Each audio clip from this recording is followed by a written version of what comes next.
Our God is a missional God.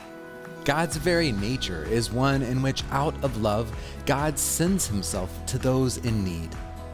God has a mission to set things right in a broken world, to redeem, restore, and reconcile all things back into relationship.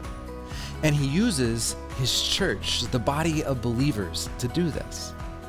Mission is not an invention of the church. Instead, it flows directly from the character and purpose of God. And discipleship is about connecting our abilities and purposes and passions to God's. So we're called to partner with God in embodying love and in his restoration and renewal of the world as God gently calls people toward God's self.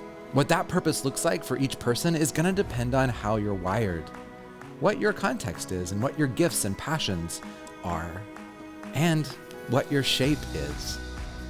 So we believe at the core of the work of reestablishing our foundation requires us to develop deeply formed lives. Connecting our life to the life of Christ has the power to change everything, to change our personal lives, our church, our neighborhoods, and our world. So over the next 3 years, as we focus on developing deeply formed lives, we as a community are committing to form 5 ways of being more like Jesus. Like Jesus, we will operate contextually.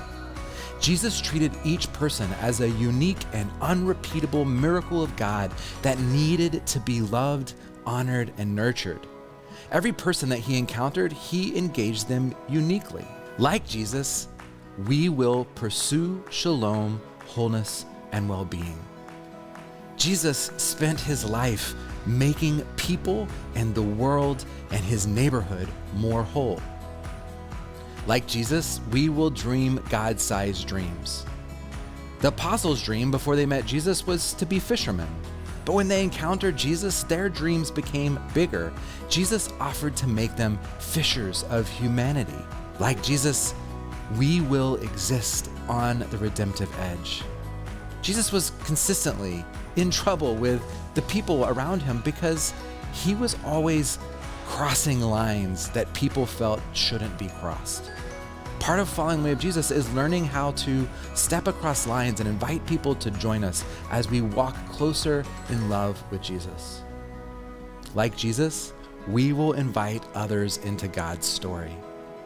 Like the Pharisee Nicodemus, who came to Jesus in the middle of the night, and Jesus invited him to understand God in new ways. Or like the bleeding woman who met Jesus on the road.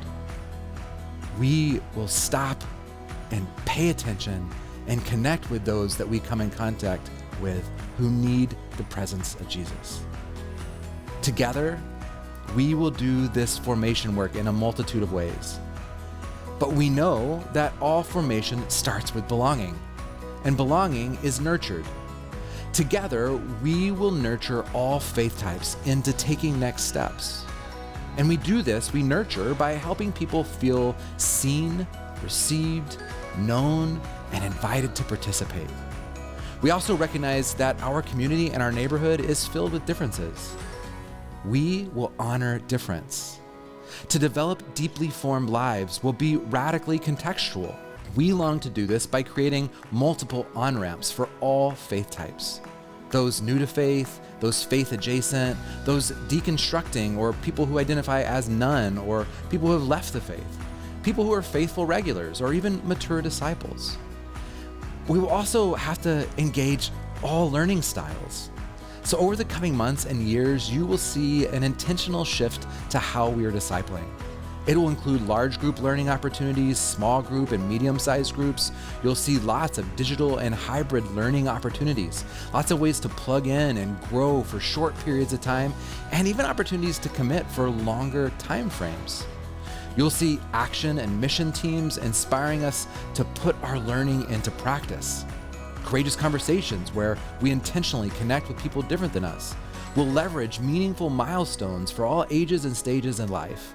And all of this to help you and me and our neighbors take a next step in growth with God and develop deeply formed lives.